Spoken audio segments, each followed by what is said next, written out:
Bueno, buenas tardes a todos y a todas. Vamos a empezar la clase de hoy. Sí, para empezar o sea, a continuar trabajando un poco lo que es la enseñanza y su vínculo, o sea, o si en realidad esta cuestión, ¿no? Si en realidad podríamos hablar de enseñanza y aprendizaje, o si la enseñanza es consecuencia del aprendizaje, ¿no? En realidad, bueno, a partir de ahí vamos a empezar a diseñar algunos conceptos, a revisar lo que estuvimos trabajando en la clase pasada, ¿sí? Acerca, bueno, de las características de la enseñanza que hemos tomado de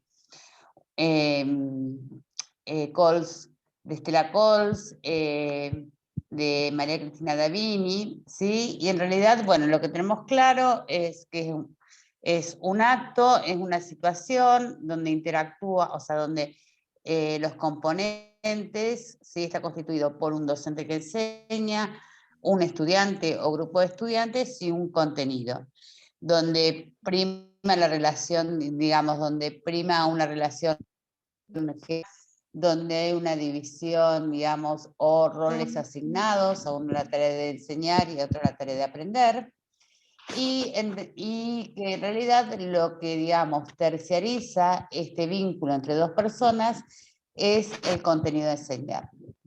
Es por tanto que sin duda no podemos dejar de pensar, o sí o no, siempre hay no se puede dejar de pensar esta relación de la enseñanza, que siempre existe un tipo de relación con el aprendizaje, ¿sí? ¿Por qué? Porque en realidad yo cuando enseño intento que el otro, ¿sí?, incorpore un conocimiento que lo carece. Pero bueno, en realidad o sea, en realidad el tema es, ¿se puede pensar, o sea, las preguntas serían, ¿existe una relación directa entre el enseñar y el aprender? Entonces vamos a empezar con el desarrollo de esta clase.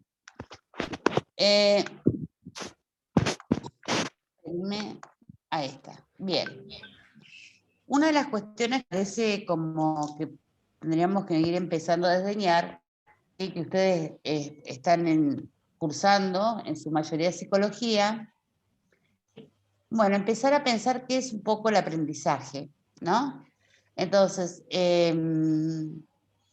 pero pensándolo, o sea, más allá de todos tenemos una concepción acerca del aprendizaje, lo tenemos que pensar en el ámbito institucional, o sea, el aprendizaje de tipo escolar, dentro de la institución escolar, ¿no?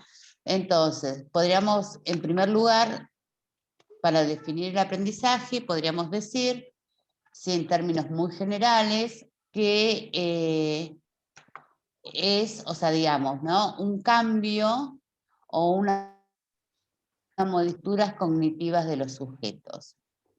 Entonces, en realidad, ¿qué pasa? El aprendizaje de alguna manera surge a partir de una conjunción, de un intercambio, ¿sí?, entre un objeto de conocimiento, alguien que intenta transmitir ese conocimiento y el propio sujeto, ¿sí? O sea, se da en un contexto determinado, que sería en este caso el aula, ya sea presencial o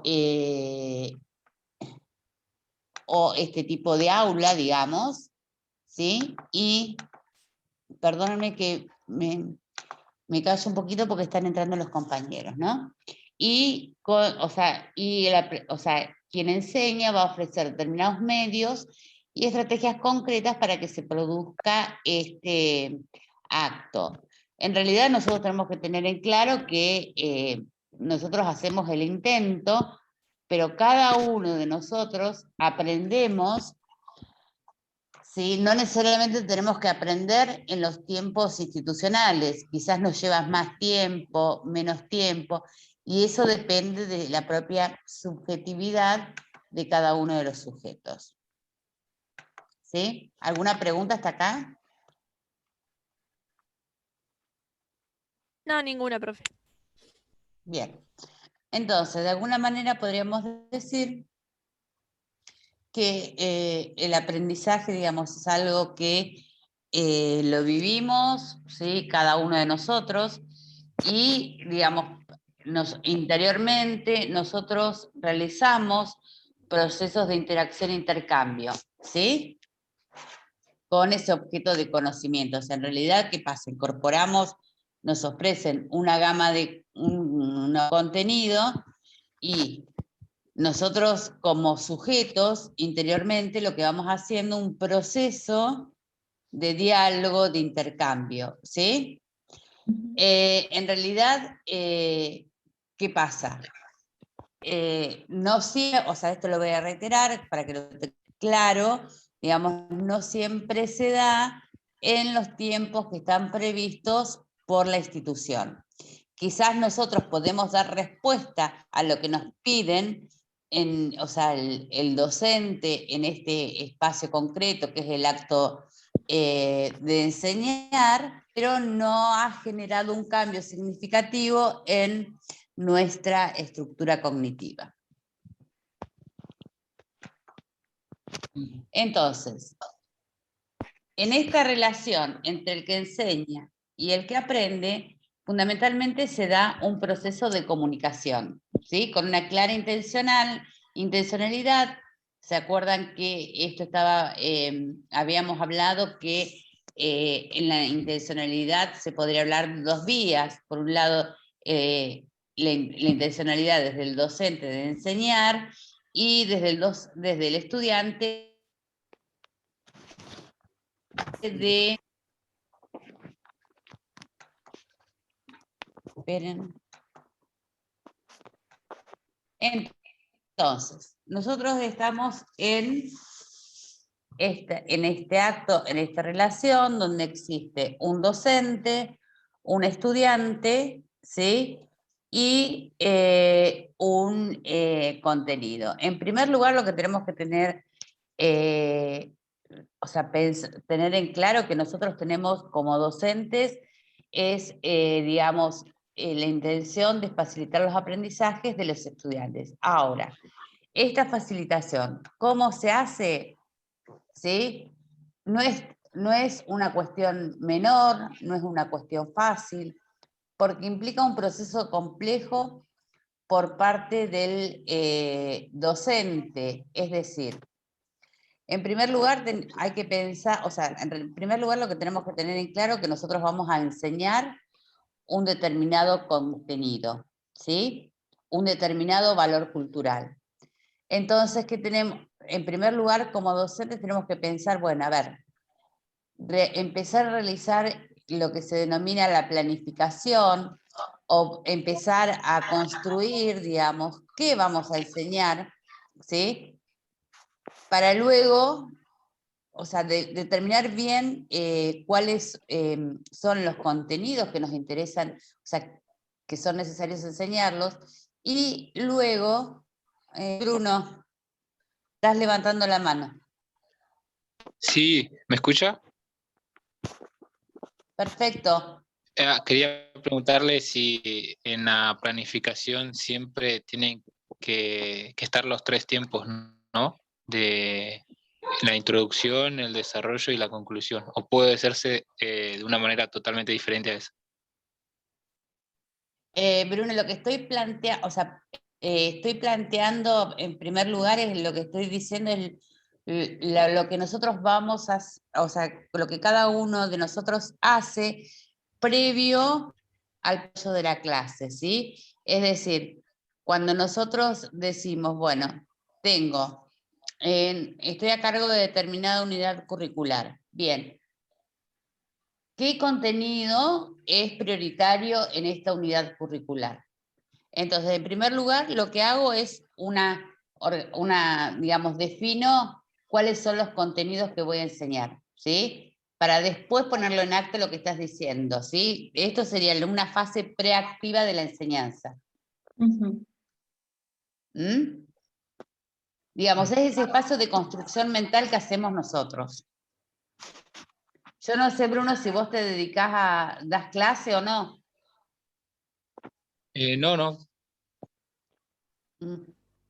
Marisa, Pero por eso, sí. Marisa, por ahí él pregunta para la planificación de clases. En la Claro. planificación de clases, vos tenés que tener en cuenta, es una manera de planificar los 3 momentos, con diferentes tipos de actividades.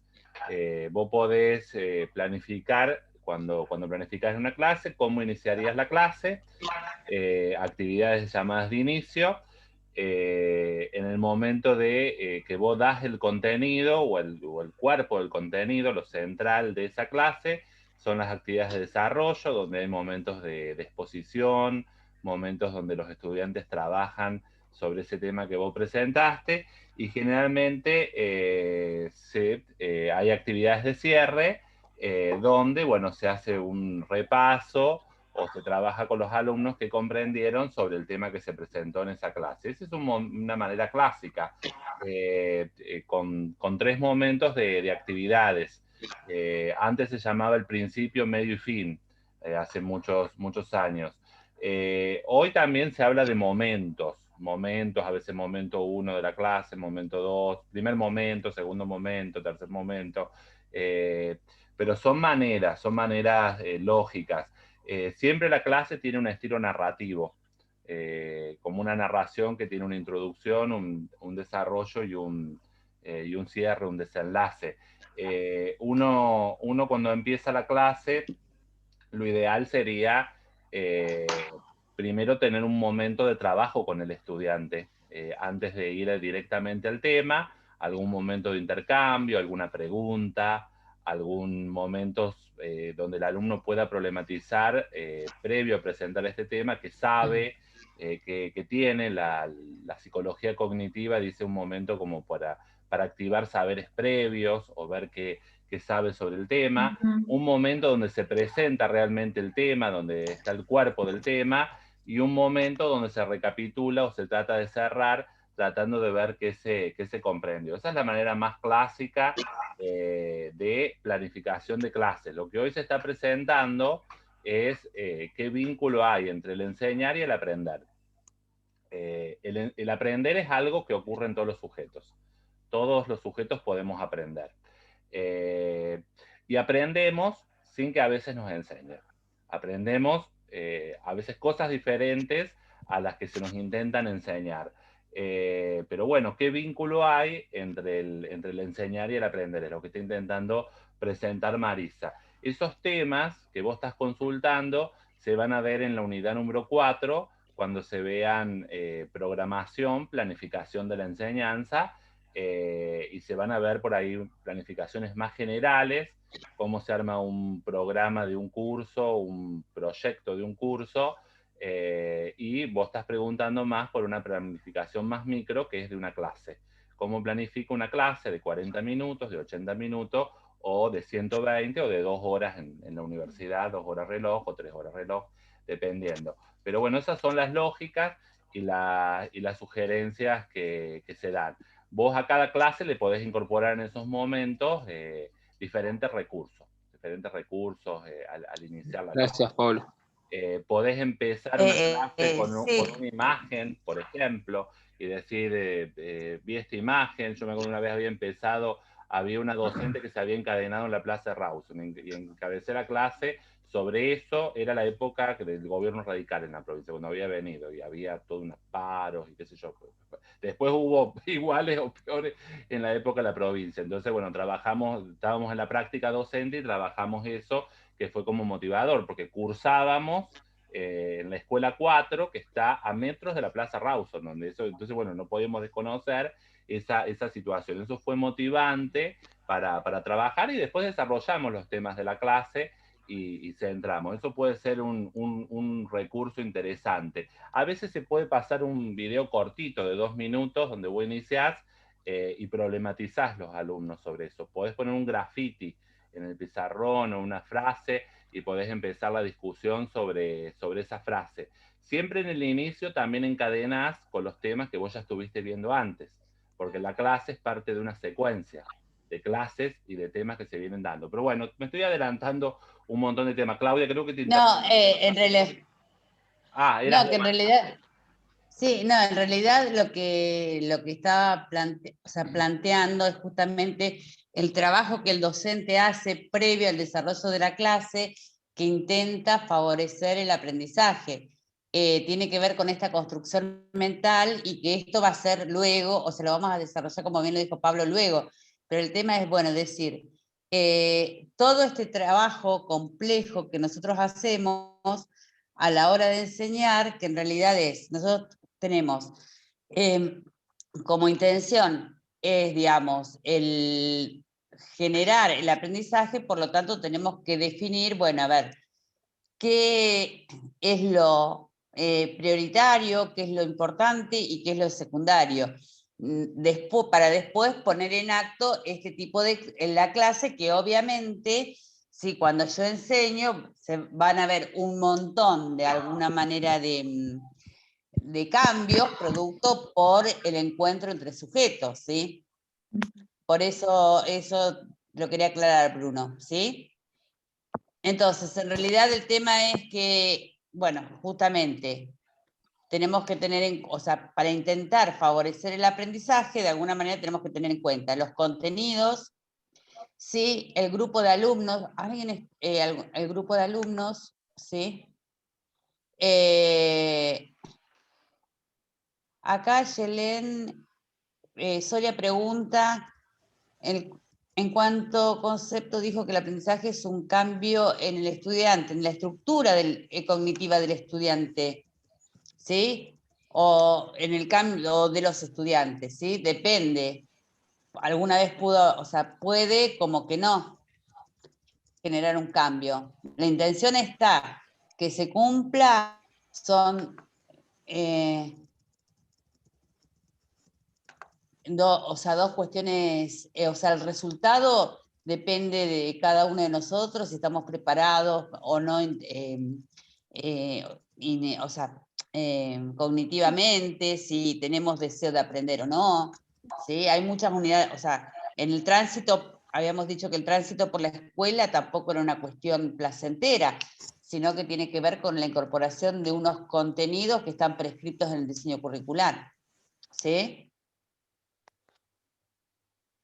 Bien, ¿alguna pregunta hasta acá? Entonces, en realidad tiene que ver con este tipo de organización también de diferentes actividades, ¿sí? Dirigidas a los estudiantes, cuáles son las intenciones, ¿sí? Y qué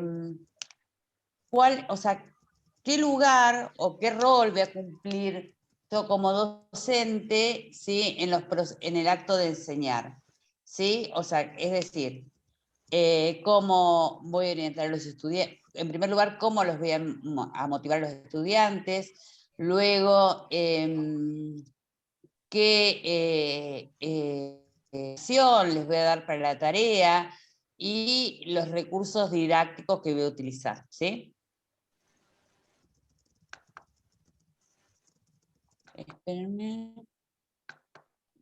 Bueno, entonces acá justamente es este juego de interacción que hablábamos entre el objeto, ¿sí? De conocimiento y todo lo que le ofrecemos cada uno de nosotros como docentes a los estudiantes para poder jugar o realizar este juego de interacción con con los contenidos propuestos. Entonces, en realidad, espérenme un chiquitín que acá... Entonces, justamente nosotros como docentes, ¿sí? En el ámbito, sí, vamos a tener que tener en cuenta propiciar diferentes herramientas, fundamentales para el aprendizaje, ¿no? Por ejemplo, el tema de,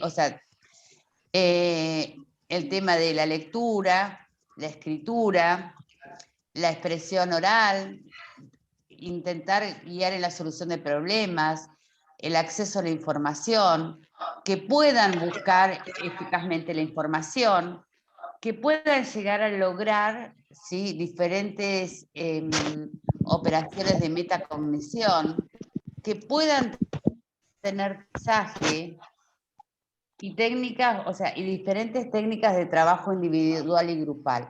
Es decir, nosotros en el ámbito del aula, sí. ¿Qué significa la palabra metacognición? Meta quiere decir más allá del conocimiento. Es decir, cuando yo puedo preguntar o repreguntar o revisar ese contenido yo mismo, ¿sí? Pero en realidad, bueno, primero implica un primer acercamiento al contenido, un trabajo, ¿sí? En primer lugar, si yo no puedo leer, o no puedo leer y no puedo comprender, no voy a poder hacer un trabajo de metacognición. Entonces, en realidad lo que estoy diciendo, o sea, lo que de alguna manera estoy diciendo es que nosotros... Quería agregar esto. Es como que cuando vos haces un proceso metacognitivo, reflexionás sobre cómo aprendés. ¿Cómo es tu proceso de aprendizaje? ¿Y qué cuestiones aprendiste? Vos pensás en la palabra cognición, que habla del proceso de conocer, cómo conoce el ser humano, cómo es tu proceso cognitivo. La atención, la memoria, bueno, el propio proceso de aprendizaje.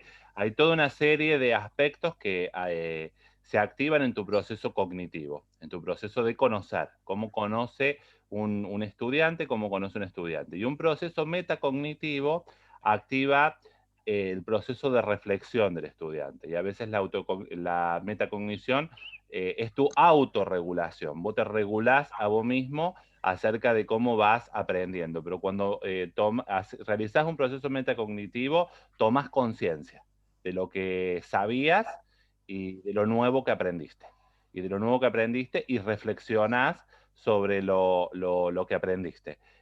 Las preguntas reflexivas que hacen los profesores a veces en un parcial, si es escrito o en un trabajo práctico, o en un examen también pueden ser preguntas metacognitivas que te hacen reflexionar. A veces son las preguntas más difíciles, porque no es más fácil saber repetir sobre un autor, pero hacer relaciones, las relaciones, por ejemplo, suponen vincular la información que vos sabés con la nueva, y tomar conciencia de eso. Cuando se hace un proceso metacognitivo, vos tomás conciencia de cómo vas aprendiendo, de cómo es tu proceso de aprender y de todo lo que aprendiste y de lo que sabías antes de aprender. Gracias, me quedó muy claro.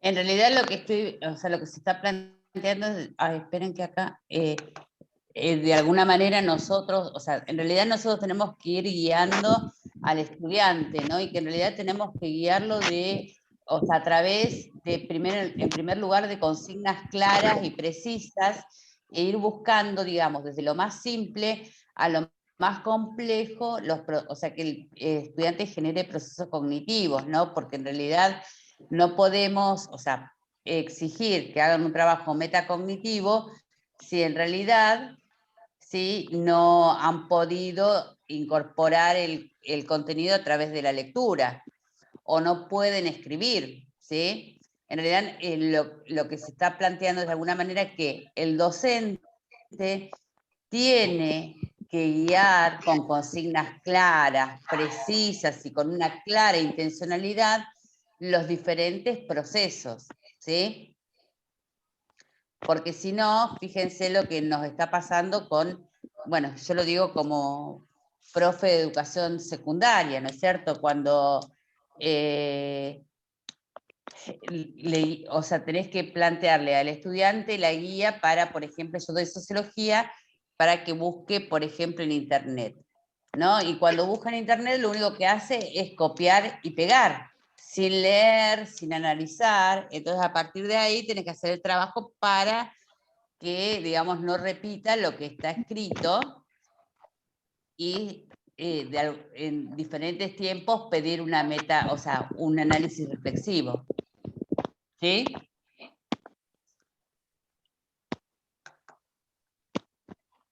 No, los conocí. ¿Hay un micrófono abierto, puede ser? Sí. Bien. Bueno, en realidad también dentro de, o sea, también como nuestra tarea de enseñantes, digamos, tenemos que tener claro esta distinción. Bueno, a ver, se utiliza mucho esta cuestión de cómo juega, ¿no?, esta cuestión entre la teoría y la práctica, ¿sí? Tener en cuenta, bueno, así sean diferentes campos de conocimiento, bueno, los exponentes de la cultura, ¿sí? Y también generar diferentes tipos de valores y actitudes, porque en realidad tenemos que tener en cuenta que el ámbito del aula, como lo habíamos dicho en la clase, digamos, donde hay las regulaciones, hay regulaciones de interacción, y también lo habíamos dicho, creo que en la primera o la segunda clase, era un ámbito, digamos, donde tiene como finalidad, la escuela también tiene como finalidad esta cuestión de moderar los cuerpos, atendiendo a determinadas normas de comportamiento. Entonces, el aula, si este encuentro, este acto pedagógico que se constituye en el encuentro entre un sujeto o varios sujetos, docente y contenido, ¿sí? Tienen que haber pautas de comportamiento, ¿sí? ¿Alguna pregunta hasta acá? No, profe. Bien. En 4 minutos con 39 segundos nos quedamos hablando solos. Así que nos conectamos de vuelta por el mismo link, ¿les parece? Bueno. Bien. Sí. Bien. Cuando ya lo digo un poco, cuando nosotros intentamos enseñar algo a alguien, sí, también utilizamos diferentes tipos de recursos, ¿no es cierto? Que de alguna manera los recursos didácticos pueden ser entendidos o son entendidos como aquellas apoyaturas, ¿sí?, que nos sirven a nosotros para generar el interés de los estudiantes, ¿sí? Podemos, así como bien lo decía Pablo, tomar aspectos de la vida cotidiana, tomar videos, ¿sí?, diferentes tipos de recursos que puedan generar en el sujeto el deseo de aprender, ¿sí?, las ganas de aprender, aunque no signifique que sí o sí vamos a aprender de acuerdo a, digamos, a los tiempos que están prescriptos o pensados o ideados, ¿sí? Bien, tenemos, bueno, en variados, sobre todo a partir de la pandemia, también tenemos más elementos que nos ofrecen, ¿sí?, las tecnologías de la comunicación, de la información y la comunicación, ¿no? Yo lo que podría mencionar también acá es que a veces, desgraciadamente, producto, o sea, en este contexto de la pandemia, ahí, Silvia, que te veo a vos, muchos de los colegas de matemática, por ejemplo, me acuerdo por estudiantes, ¿no? Madres de estudiantes secundarios ofrecían, por ejemplo, los videos de YouTube tutoriales para realizar diferentes operaciones, que en realidad estaba hecho por una española. O sea, uno tiene que, o sea, a la hora de elegir los recursos, tiene que tener en cuenta el contexto, o sea, que era más confuso el video, por ejemplo, que lo que implicaba el contenido. Entonces, al no tener claro el recurso utilizado, le generaba más conflicto al estudiante a la hora de aprender, ¿sí? Bien. Bueno, entonces nosotros a la hora o sea, nosotros como docentes, a la hora de enseñar, tenemos que definir qué enseñar para generar el aprendizaje, ¿sí? Cómo enseñar, digamos, pensando en la utilización de recursos, Y ahora la estrategia, ¿sí? Entendido como diferentes tipos de acciones que cada uno de nosotros hacemos para generar el aprendizaje de los estudiantes, ¿sí? Y las estrategias están constituidas por una serie de acciones, ¿sí? Que van a propiciar la interacción de los estudiantes con determinados contenidos, ¿sí? Entonces, en rasgos generales, lo que podríamos decir, que de alguna manera, en primer lugar, lo que van a ofrecer las estrategias es motivación, ¿no? Información, y luego, ¿sí? Esta guía para lo que deberían hacer los estudiantes para el futuro logro de los aprendizajes, ¿sí? ¿Alguna pregunta hasta acá? Porque en cualquier momento se corta, así que ¿alguna pregunta quieren hacer? No, profe, se va entendiendo todo. ¿Sí? Pensemos que todo esto tiene que ver con el trabajo